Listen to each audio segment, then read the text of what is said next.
পদ্মা পাড়ের দিকে নজর রাখতে হচ্ছে, কারণ 17 বছর পর নৈরাজ্যের বাংলাদেশে ফিরলেন বিএনপির ভারপ্রাপ্ত চেয়ারম্যান তারেক রহমান।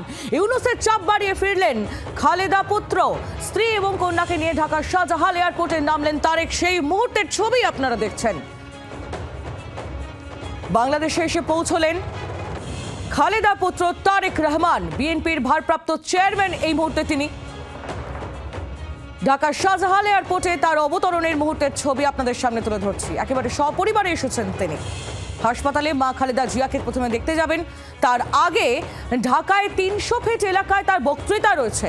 17 বছর পর তারেকের দেশে ফেরা বিএনপিকে নতুন অক্সিজেন দেবে কি, এই প্রশ্ন নিয়ে চলে যাব নিউজ রুমে। আমাদের প্রতিনিধি, আমার সহকর্মী মৌমিতা চক্রবর্তী রয়েছেন আমাদের সঙ্গে সরাসরি। মৌমিতা, এই প্রশ্নটাই তোমার কাছে রাখবো যে 17 বছর পর তারেক রহমান তিনি দেশে ফিরলেন, একেবারে হাসি মুখে আমরা তার ছবি দেখলাম। তার এই দেশে ফেরা বিএনপিকে যে নতুন অক্সিজেন দেবে এ কথা তো বলাই বাহুল্য। সব মিলিয়ে বাংলাদেশে এই মুহূর্তে যে রাজনৈতিক অস্থিরতা শুরু হয়েছে, সেই অস্থিরতাতেও কি কিছুটা কমবে সেই অস্থিরতা? সেই সম্ভাবনা তো থাকছে। দেখো, অস্থিরতা বা কমার কোনো সুযোগ বা কমার কোনো প্রেডিকশন কিন্তু এই মুহূর্তে করা সম্ভব নয়। অস্থিরতা বরং বাড়তেও পারে, কারণ ইতিমধ্যেই তারেক রহমানের ফেরাকে কেন্দ্র করে এনসিপির তরফ থেকে বিভিন্ন রকম মতামত আসা শুরু হয়েছে। এনসিপি ডক্টর ইউনূসের নিজের গড়া দল। হাসনাত আবদুল্লাহ যেভাবে হুঁশিয়ারি দিয়েছেন, যেভাবে কথা বলছেন যে বেশ কিছু লোক ক্ষমতার লোভে তারা গুলশান মোটরবাজার এলাকায় ভিড় করা শুরু করেছেন, তারা 300 ফিট এলাকায় জড়ো হচ্ছেন, টাকার দিয়ে বা কার্ড দেওয়া হচ্ছে, মানুষকে প্রভাবিত করা হচ্ছে, এমন যখন বয়ান আসছে তখন এই বয়ানও আসছে যে জুলাইয়ের আন্দোলন বৃথা যাবে না। জুলাইয়ের আন্দোলন তারা স্মরণ করাচ্ছেন, তারা বাংলাদেশে নতুন রেভলিউশন এনেছেন, বাংলাদেশে তারা স্বাধীনতা সংগ্রাম এনেছেন নতুন করে, সেই কথা স্মরণ করিয়ে দিচ্ছেন। পাশাপাশি জামাতের তরফ থেকেও কিন্তু একাধিক মন্তব্য আসছে। জামাত এবং এনসিপির মধ্যে একটা চোরাগোপ্তা একটা আন্ডারস্ট্যান্ডিং হয়েছে, যেখানে তারা আসন সমঝোতার দিকেও হাঁটবে বলে সূত্র মারফত আমরা জানতে পারছি।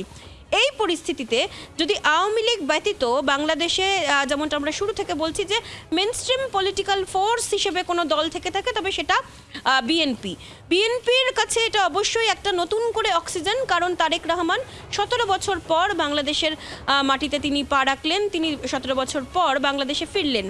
কিন্তু এক্ষেত্রে একটা বড় প্রশ্ন রয়েছে, তারেক রহমান তিনি কতদিন বাংলাদেশে থাকতে পারবেন?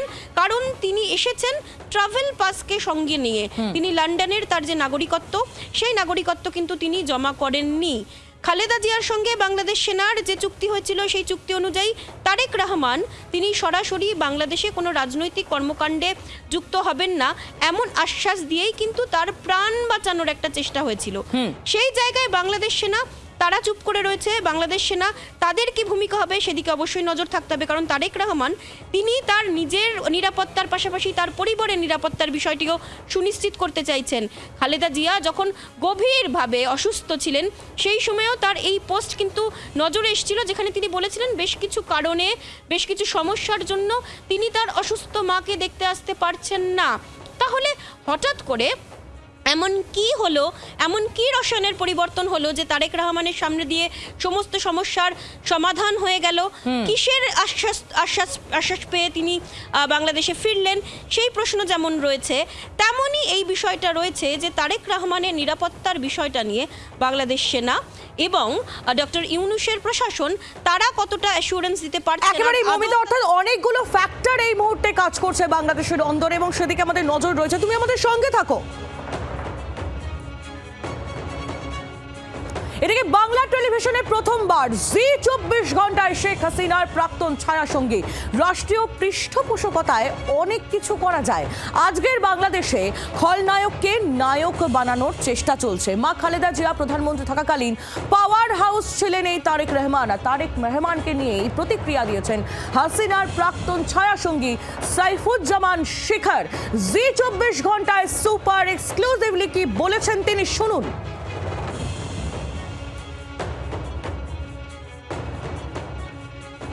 তারেক রহমানকে নিয়ে খালেদা জিয়া একটি চুক্তিতে সই করেছিলেন, এই সেনার সঙ্গেই করেছিলেন, যে তিনি আর সরাসরি কোনো রাজনৈতিক কর্মকাণ্ডে অংশ নিতে পারবেন না।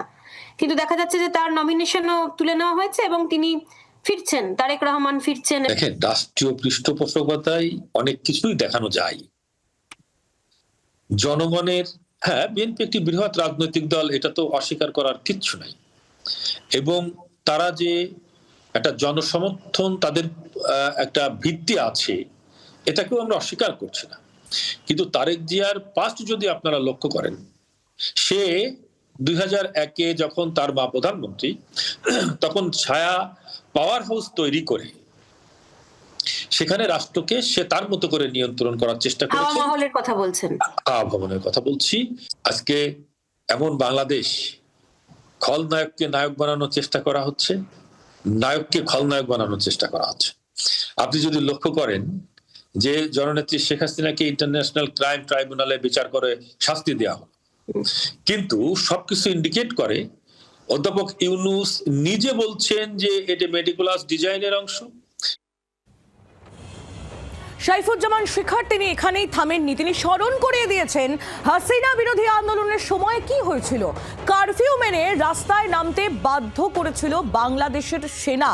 শেখ হাসিনাকে সেদিন মিথ্যে আশ্বাস দেওয়া হয়েছিল, বিশ্বাসঘাতকতা করেছিল বাংলাদেশের সেনা। জি 24 ঘন্টায় সুপার এক্সক্লুসিভ হাসিনার প্রাক্তন ছায়া সঙ্গীত কি বলছেন তিনি, শুনুন এই নিয়ে। আপনারা কি আগে থেকে কিছুই বুঝতে পারেননি, বা ওনার সঙ্গে কোনো কথা হচ্ছিল তারপর? মানে এই সিচুয়েশন, এই আন্দোলন তো একদিনে তৈরি হয়নি।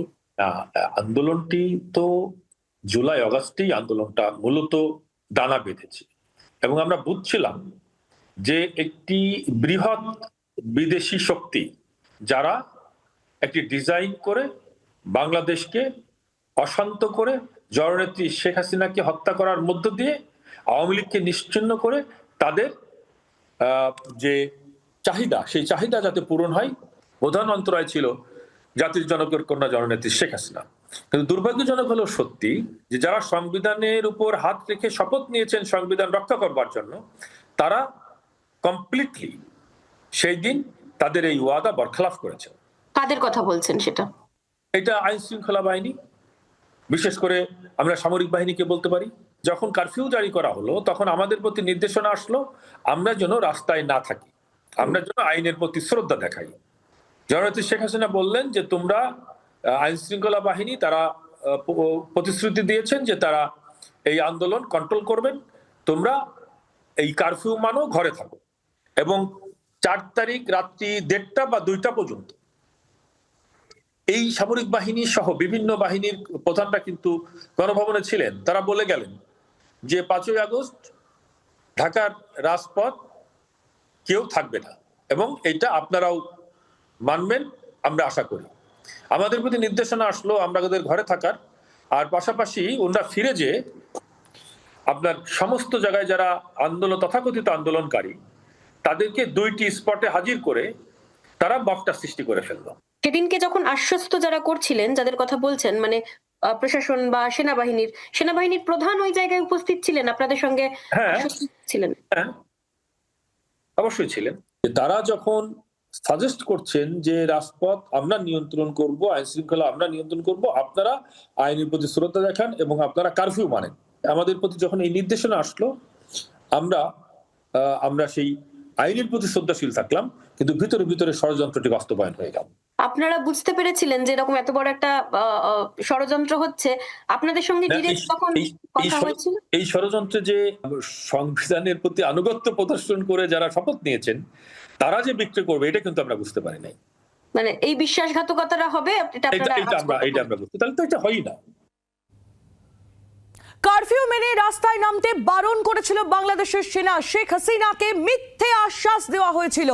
এই বক্তব্য আমরা শুনলাম সাইফুজ্জামান শিখারের মুখ থেকে, একেবারে এক্সক্লুসিভলি তুলে ধরলাম আপনাদের সামনে। মৌমিতা চক্রবর্তীর সঙ্গে এই নিয়ে কথা বলবো, আমাদের প্রতিনিধি রয়েছেন আমাদের সঙ্গে সরাসরি নিউজ রুম থেকে। মৌমিতা, আমরা দেখলাম যে বাংলাদেশের যে পরিস্থিতি, সেই যা হাসিনা বিরোধী আন্দোলনটা যেটা আমরা দেখেছিলাম বাংলাদেশে অশান্তির সূত্রপাত যেখান থেকে, সেই দিনকে বা সেই সময়কে উল্লেখ করে একেবারে বাংলাদেশের সেনার দিকে এই মুহূর্তে পুরো তীরটা, যে তার যে বক্তব্য, সেই বক্তব্যের পুরো তীরটা এই মুহূর্তে হাসিনার প্রাক্তন ছায়াসঙ্গী বাংলাদেশের সেনার দিকে তুলছেন যে তারা বিশ্বাসঘাতকতা করেছিল সেদিন। দেখো এই কানাঘুষো তো ছিলই, কিন্তু ওয়াকারুজ্জামানের যে ভূমিকা, সেই ভূমিকা সরাসরি পর্দাফাশ করলেন সাইফুজ্জামান শিখর। তিনি বললেন ওই দিন ৪ তারিখ ৪ঠা আগস্ট খোদ গণভবনে এসে আশ্বস্ত করেছিলেন ওয়াকারুজ্জামান শিখর। তিনি শেখ হাসিনাকে ক্রমাগত রিপোর্টিং করেছেন এবং যে রিপোর্টিংয়ের ৯০% ভুল তথ্য দিয়েছেন। এমনকি এটা বোঝানো হয়েছিল শেখ হাসিনাকে ওই দিন যে পরিস্থিতি তারা সম্পূর্ণ নিয়ন্ত্রণে নিয়ে আসতে পারবেন এবং কোনো রকমভাবে যেন তারা পাল্টা কোনো কর্মসূচি না করেন। সেই কারণে তাদের কথা শুনে তারা কারফিউ মেনে সেটাকে বিশ্বাস করেছিলেন। তাদের এক্ষেত্রে যুক্তি, তারা প্রশাসনের ওপর যদি ভরসা না করেন, নিজেদের দেশের সেনার ওপর যদি ভরসা না করেন, তাহলে কার ওপর ভরসা করবেন? কিন্তু এত বড় একটা ষড়যন্ত্র হয়েছে, এত বড় একটা বিশ্বাসঘাতকতা হয়েছে, সেই কথাও মনে করিয়ে দিলেন তিনি। আর এই পরিপ্রেক্ষিতে বাংলাদেশ সেনার যে ভূমিকা অতীতেও দেখা গিয়েছে, বাংলাদেশ সেনার ভূমিকা কিন্তু কখনোই কোনো রাজনৈতিক দলের পক্ষে, কোনো শাসকের পক্ষে তাদের যে আনুগত্য, সেই আনুগত্য থাকেনি। এবং তারেক রহমানের ক্ষেত্রেও বাংলাদেশ সেনার ভূমিকা কিন্তু অবশ্যই এই মুহূর্তে পর্যবেক্ষণ করার মতোই।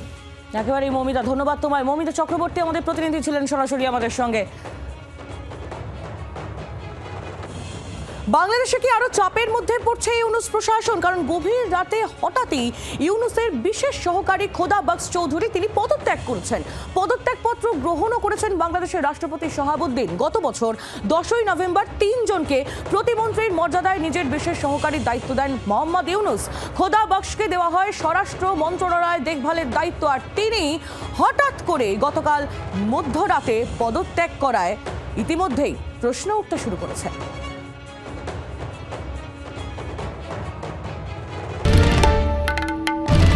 বাংলার আওয়াজ, বাঙালির আবেগ, জি 24 ঘন্টা।